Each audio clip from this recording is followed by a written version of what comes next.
Niining panahon nga ang putling ebanghelyo gihagit sa mga hiwi nga pagtulunan. Kinahanglang mo barog ang mga tinuna ni Kristo sa pagpakigbisog sa paglaban sa pagtuo nga makausa ug alang sa tanang panahong gihatag sa Dios ngadto sa iyang katawhan. Mao'y hinungdan nga namugna kining tulumanon ang putling ebanghelyo. 30 minutos nga pagsabwag sa tinuod nga ebanghelyo kauban ni Pastor Jeremias hangad ang putling ebanghelyo. Ang putling ebanghelyo. Ang putling ebanghelyo.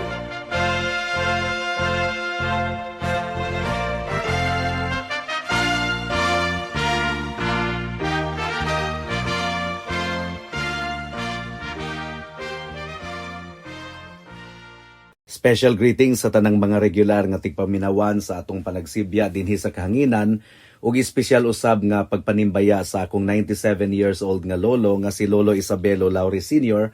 ug sa akong 75 years old nga nanay nga si Nanay Kunsing nga naminaw karon. Alang sa pagpamalandong sa pulong sa Ginoo, please turn with me to Romans chapter 9 verse 14 hangtod sa verse 18. Ang giingon dinhi mga kaigsunan. Nanon sa may atong masulti, aduna bay pagkawalay hustisya kabahin sa Ginoo? Wala gayod. Tungod kay miingon siya kang Moises, kaluy-an ko ang buot kong kaluy-an, ug higugmaon ko ang buot kong higugmaon. Busa karon wala kini nagaagad sa kabubuton sa tawo o sa pagpaningkamot apan sa Dios nga adunay kaluoy. Tungod kay ang kasulatan nag-ingon kang paraon, alang gayod niini nga tumong gituboy ko ikaw, aron akong mapakita ang akong gahom diha kanimo ug nga ang akong ngalan mamantala sa tibuok kalibutan. Busa karon aduna siya'y kaluoy sa buot niyang kaluy-an ug pagahion niya ang buot niyang pagahion. May the Lord bless the proclamation of His word at this moment. Gilatag ni Apostle Paul niini nga bahin sa iyang sulat mga kaigsunan ang rason kung nganong ang Israel wala gayod mo dawat kang Jesus. Ingon nga Mesiyas, gisaad nga Mesiyas sa daang tugon. Ang rason mao ang soberano o labing labaw nga katuyuan sa Dios. Dili kuno nato pagaisipon nga napakiyas ang Dios sa iyang saad sa pagluwas sa Israel.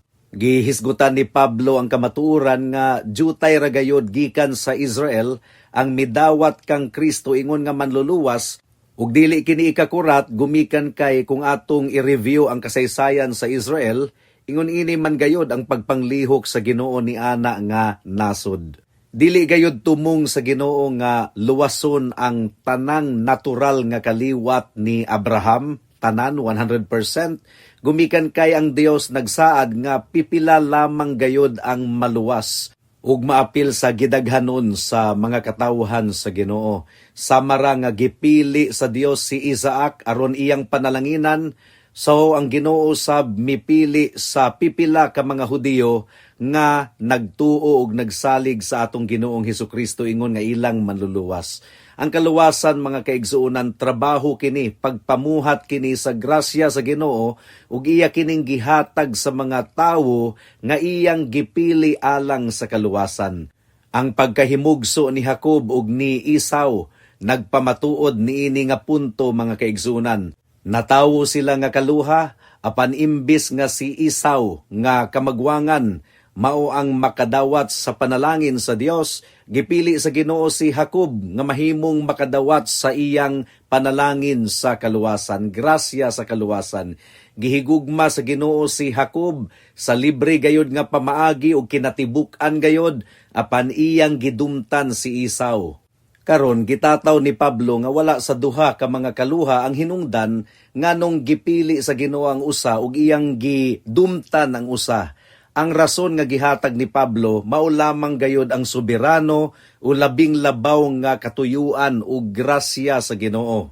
Ug niini nga punto gitubag dayon ni Pablo ang iyang napangagpasan nga pangutana or pagsupak nga gadagan sa hunahuna sa iyang mga tigbasa sa iyang sulat. Busa iyang gitubag ang iyang kaugalingong pangutana sa verse 14 nga nag-ingon, nanon sa may atong masulti, aduna bay pagkawalay hustisya kabahin sa Ginoo? Wala gayod. Dili ma-imagine ni Pablo nga adunay injustice kabahin sa atong Ginoo. Ang punto mga kaigsunan mao kini, ang pagtulunan mahitungod sa pagkasoberano sa Dios or pagkalabing labaw sa iyang pagpili kung kinsang maluwas o kung kinsang dili maluwas, dili kini basihan nga atong pasanginlan ang Ginoo nga dili siya matarong o walay hustisya sa iyang bahin. No, God is just. Makatarunganon gayud kaayo ang Dios sa iyang pagtagad sa tanang mga makasasalang katawhan. Nganong interesting man kaayo kini nga pangutana, gumikan kay kini nga pangutana mga kaigsuonan, resulta kini sa tanang gipamulong ni Pablo sa bersikulo 6 hangtod sa bersikulo 13. Na pangagpasa na kini ni Pablo nga posible nga anaa sa hunahuna sa iyang mga tigbasa nga ang Dios dili matarong ug walay hustisya. So mo kini ipasabot sa atong pagpamalandong niining takna ug adunay duha ka bahin ang atong pagpamalandong. Una, ang nagkalain-laing mga pagpasabot o eksplanasyon sa mga tao mahitungod sa giingon sa Biblia nga ang Dios nagpili sa iyang mga katawhan. Ug nato nga masayran sa atong mga tigpaminaw nga kini nga mga pagpasabot gikan kini sa mga liberal nga mga interpreters sa Biblia. Gumikan kay nagsalig sila sa ilang pilosopiya kaysa sa pagtulunan sa Biblia. For example, ang unang proposed explanation nila nga si Pablo kuno niini nga kinatibuk ang section gikan sa verse 6 hangtod sa katapusan sa chapter 9, ang buot kuno ipasabot sa gipili sa Dios mao ang nasod sa Israel ug dili ang individual nga mga katawhan. Gitandi ra kuno ni Pablo ang Israel sa ubang mga kanasuran. So, buot gayod nga tangtangon nila ang individual nga aspeto or individual nga mga tao nga pinili sa Ginoo. Ngano man kaha, tungod kay dili lang gayod sila ganahan sa idea nga adunay individual nga gipili ang Ginoo gikan sa mga katawhan sa tibuok kalibutan nga iyang pagaluwason. Apan mga kaigsuonan, gahisgot si Pablo mahitungod kang Jacob ug kang Esau, mga individual kini nga mga katawhan. Individual sila una, adisir sila nahimong mga pangulo sa ilang mga tagsa-tagsa ka mga nasod. Si Jacob mga kaigsuonan, luwas na, giluwas na sa Ginoo before pa siya mahimong pangulo sa Israel. Ug si Esau, gidumtan na sa Ginoo. O ang pinakaimportante nga rason mga kaigsunan is that ang pinakatumong gayud ni Pablo niini nga kapitulo mao ang paghatag og pruweba o pamatuod mahitungod sa kasiguraduhan sa individual nga kaluwasan sa mga katawhan. Ang matag usa miuyon gayud nga mao kini ang tumong ug katuyuan ni Pablo sa mga naunang gihisgutan niya sa wala pa ang chapter 9 mga kaigsunan. Gani, kung basahon nato ang verse 15, klaro man kayo nga individual gayod ang gihisgutan ni Pablo dinhi. Nag-ingon ang Ginoo nga akong kaluy-an ang buot kong kaluy-an. So individual, dili nasod ang gihisgutan niini mga kaigsunan, kundi individual people. Ang konteksto niini mao nga si Moses nangaliyupo gayod kaayo alang sa nasod sa Israel, pero ang tubag sa Ginoo, no. Kaluy-an ko ang buot kong kaluy-an. Higugmaon ko ang buot kong higugmaon. So, individual gayod ang buot ipasabot ni Pablo niini mga kaigsuonan. Kaluy-an ko ang pipila ka mga individual, apan ang uban dili ko kaluy-an. So, aduna gayoy division within the nation of Israel. Nabahin ang nasod sa Israel. Mao kini ang gidil ni Pablo mga kaigsuonan, mga individual. Ang giingon sa verse 18, busa kaluy-an niya ang buot niyang kaluy-an ug pagahion niya ang buot niyang pagahion. Gisumpayan pagayod kini ni Pablo sa verse 24. Bisan pa kanato nga iyang gitawag, dili lang gikan sa mga Hudiyo kundi gikan usab sa mga Hintil. Individual nga mga katawhan ang gihisgutan gayod ni Pablo.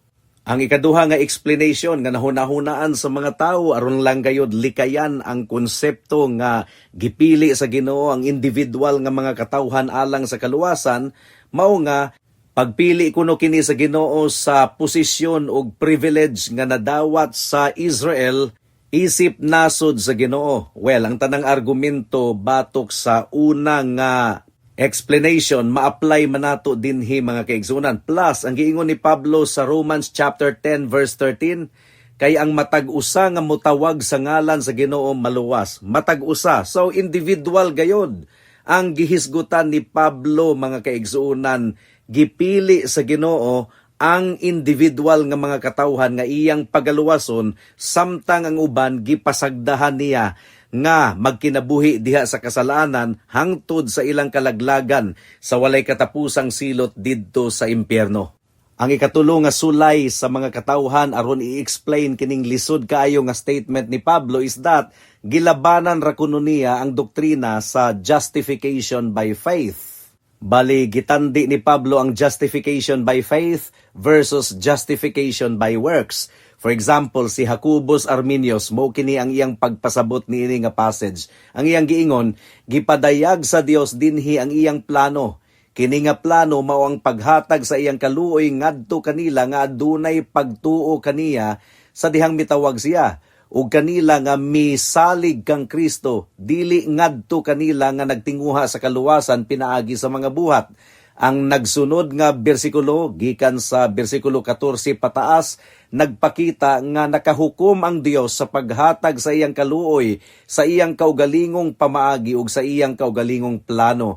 Nga mao ang paghatag niini dili ngadto kaniya nga nagdagan o naningkamot sa pag-angko niini pinaagi sa mga buhat apan ngadto kaniya nga nangita niini sa pamaagi nga iyang gitakda. Busa naghatag ang Ginoo kaluwasan isip tubag sa pagtuo sa mga tawo.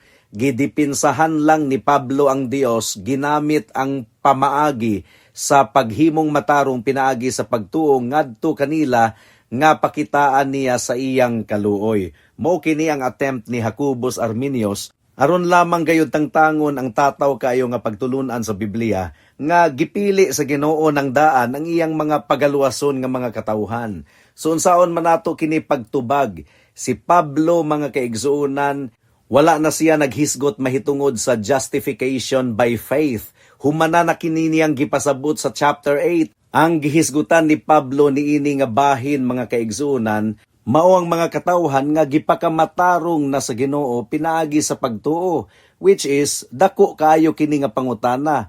Ngano man nga ang usa ka tawo adunay pagtuo naluwas ug ang usa ka tawo walay pagtuo. Unsa may kalainan mga kaigsuonan? Nganong nahimong magtutuo ang usa pero ang usa nagpabilin nga gahi? What's the difference? Gipasabot ni Pablo ang mga katawhan nga gikaluy-an sa Dios. Mao kini ang whole point sa argumento ni Pablo between Isaac and Ismael and between Jacob and Esau.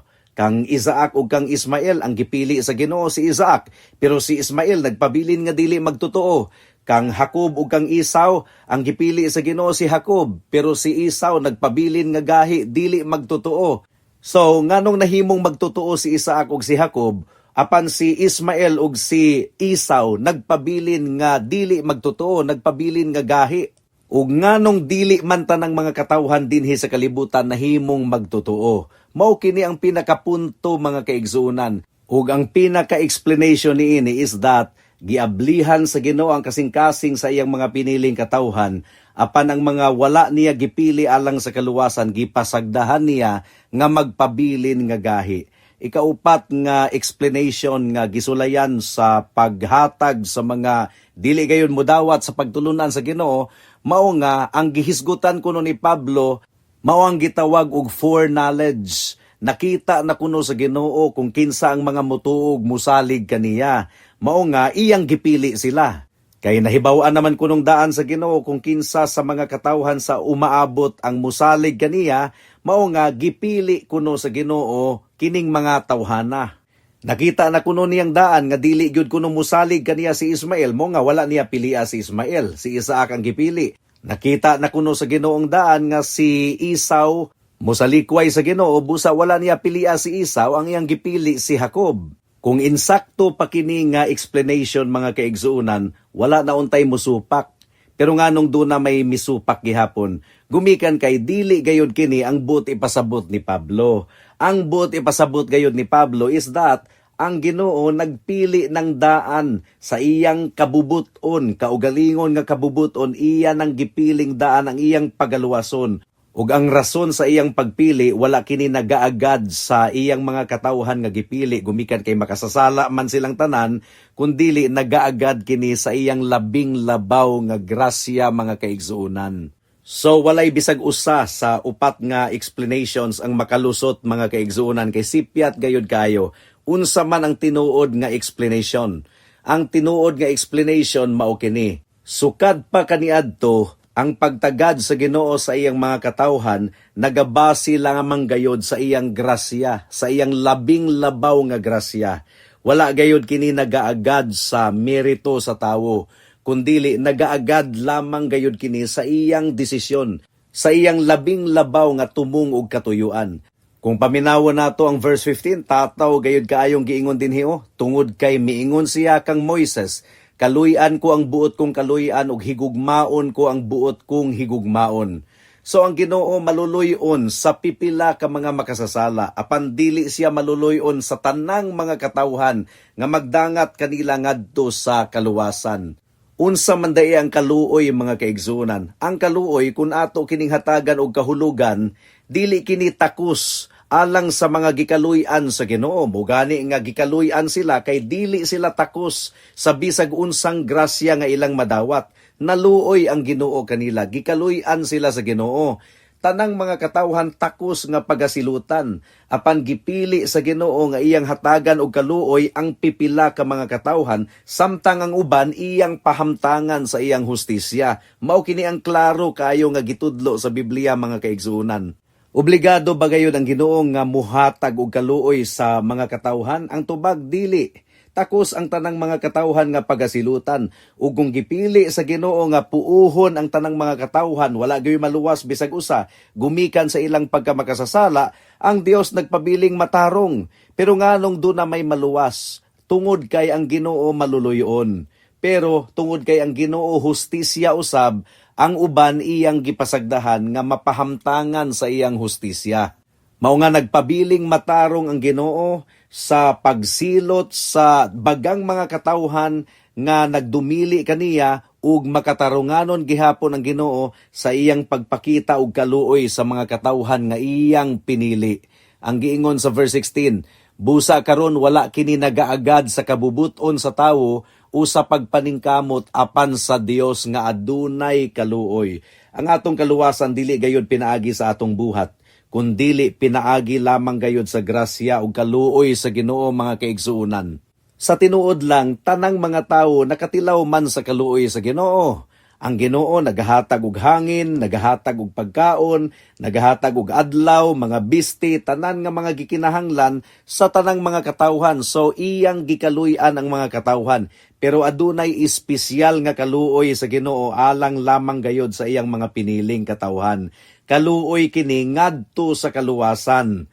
Katong akong gihisgutan nga kaluoy kaganina, common to nga kaluoy, common grace. Ang Ginoo maluluyon sa tanang mga katawhan, common grace, pero adunay special grace nga nagdangat ngadto sa kaluwasan ug giandam lamang kini sa Ginoo sa iyang mga piniling katawhan.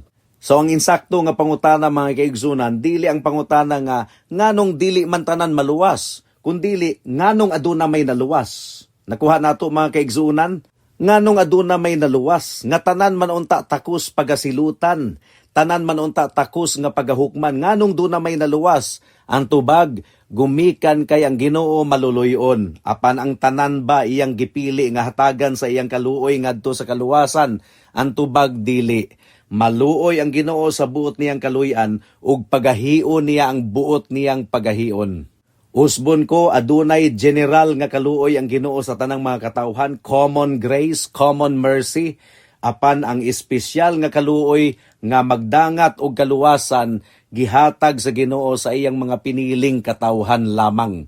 Unsaon man nimo pagkasayod nga ikaw piniling katawhan sa Ginoo? Kung tinuod gayod nga ikaw naghinulsol og nakasabot sa mensahe sa kaluwasan nga dili ka maluwas pinaagi sa imong buhat kundili pinaagi lamang sa grasya ni Kristo nga madawat nimo pinaagi sa pagtuo, kung imong nasabtan ka na nga mensahe, kung ikaw nakabaton og paghinulsol og pagtuo kang Kristo, pinili ka nga katawhan. kay ang dili pinili sa Dios magpabiling gahi, dili gayud kana makasabot sa mensahe sa kaluwasan. Mamatay na lang kanang tawhana, magpabilin gayud nga hambugiro, magpabilin gayud nga nahigugma sa sala, walay pakabana sa iyang kalag. Busa, kung giuyog sa Ginoo ang imong kasing-kasing niining taknaa, ug nabalaka na ikaw mahitungod sa kahimtang sa imong kalag, that is a good sign. That is an indication.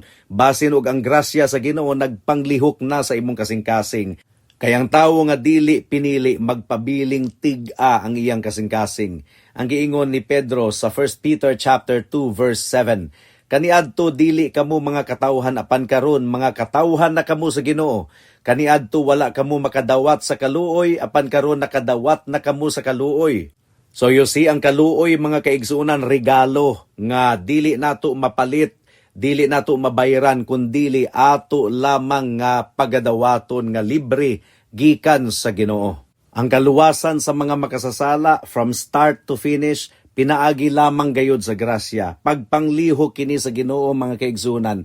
Isaiah chapter 64 verse 6 hangtod sa verse 8. Ang giingon dinhi, kitang tanan nahimong sama sa usa ka tawo nga hugaw, ug ang tanan natong maayong buhat sama ra sa hugaw nga panapton. Malaya kitang tanan sama sa usa ka dahon, ug ang atong mga kalapasan sama sa hangin, nagpalid kanato. Walay bisag usa nga nagatawag sa imong ngalan, nga nagbarug sa iyang kaugalingon aron mukapot kanimo. Tungod kay imong gitago ang imong dagway gikan kanamo, ug gipalanay mo kami diha sa kamot sa among mga kalapasan. Apan karon o Ginoo, ikaw mao ang among amahan. Kami ang lapok ug ikaw ang among magkukulon.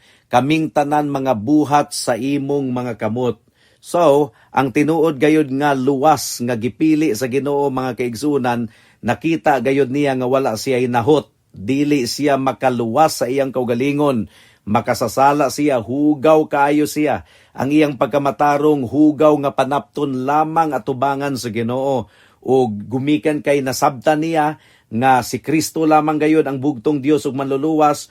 Ang pagkamatarong ni Kristo ug ang iyang dugo nga giula didto sa krus sa Kalbaryo, mao lamang gayud ang basihan alang sa kaluwasan. Gumikan kay iyang nasabtan kini, midangup siya kang Kristo, mitawag siya sa pangalan sa Ginoo ug siya naluwas. Apan in the first place, kung wala pa siya gipili sa Ginoo, dili gayud niya masabtan kini nga mensahe sa kaluwasan ug dili gayud siya musanong. So kung ang usa ka tawo nakadawat sa libre nga gasa sa kaluwasan, pinaagi sa pagtuo ug pagsalig lamang kang Hesukristo ingon nga bugtong Dios ug manluluwas, ang himaya wala ni anang tawhana kundili sa Dios nga naghatag kaniya og libre nga grasya ug libre nga kaluoy. Unsa man ang mga implikasyon kung ato kining masabtan nga doktrina, ang doctrine of sovereign choice of God or sovereign election? Una, ma-humble down kita, dili kita magpasigarbo.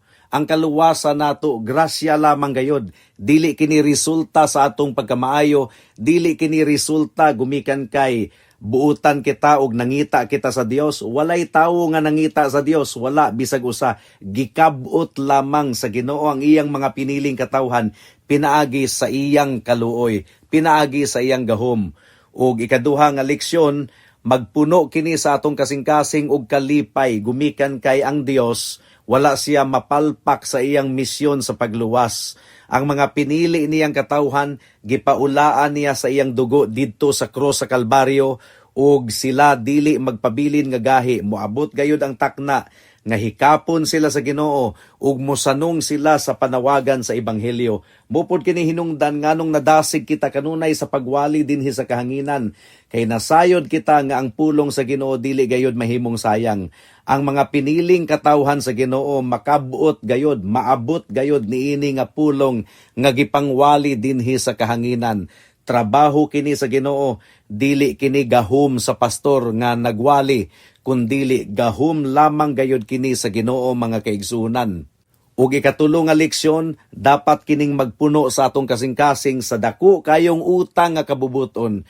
Kay kung dili lamang gayud pinaagi sa grasya ug kaluoy sa Ginoo, nagpabilin gayud kita nga alaot, nagpabilin gayud kita nga walay paglaom, pero salamat sa grasya sa Ginoo nga walay kondisyon, nga bisan og dili kita takos nga pagaluwason, iya kitang gikabot pinaagi sa iyang kaluoy.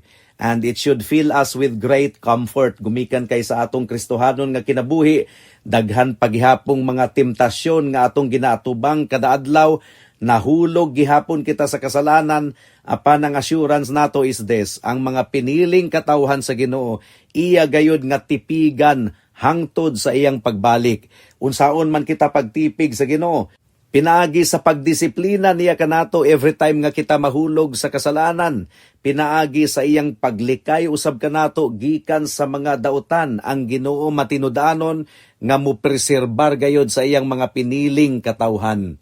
Busa atong ibutang ang kinatibuk-an natong pagsalig sa atong Ginoo ug manluluwas nga si Hesukristo lamang. Ang giingon sa Romans 8:32, siya nga wala naghikaw sa iyang kaugalingong anak, apan nagtugyan kaniya alang kanatong tanan. Unsaon man nga dili niya ihatag uban kaniya nga ri kanato ang tanang mga butang sa libreng pamaagi. So dili nato dudahan ang Ginoo sa inadlaw-adlaw nato nga pagkinabuhi. Iya naganing gihatag ang iyang bugtong anak nga si Hesukristo, ang iyang hinigugmang anak didto sa krus sa Kalbaryo. How much more ang ubang mga butang?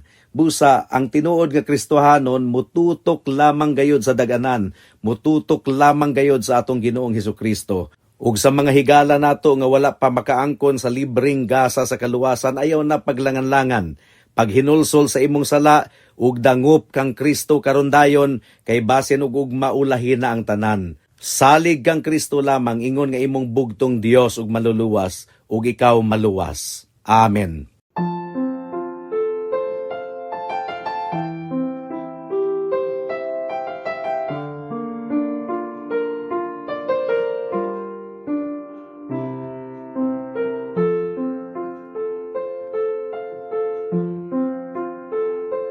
When my soul is feeling downcast and I'm haunted by my past, when my fears seem strong and endless and my tears seem bottomless, then the gospel I remember to revive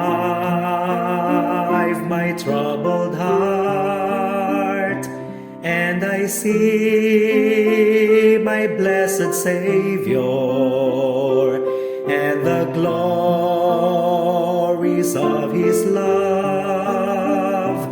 Then my heart leaps forth in praises, rejoicing in His grace so undeserved. By His cleansing blood and His perfect righteousness, the eternal Son of God from sin has set me free.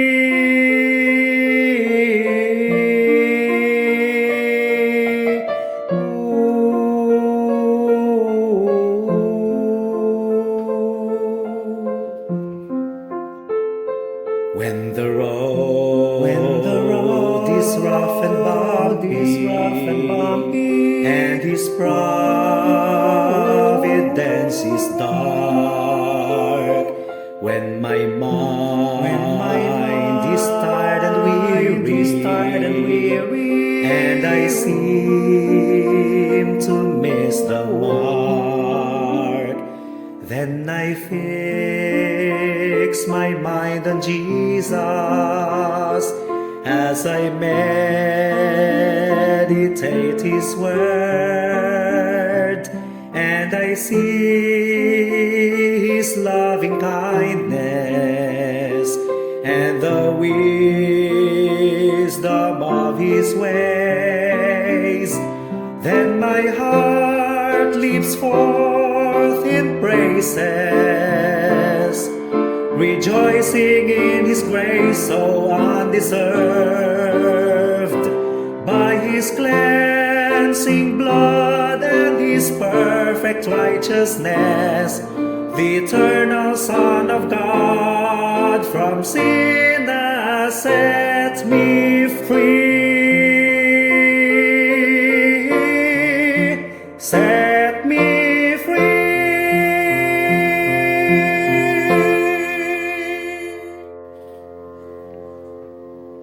Alang sa duga nga mga pangutana, mahimong mo text kang Pastor Jeremias hangad sa 0935-744-3030.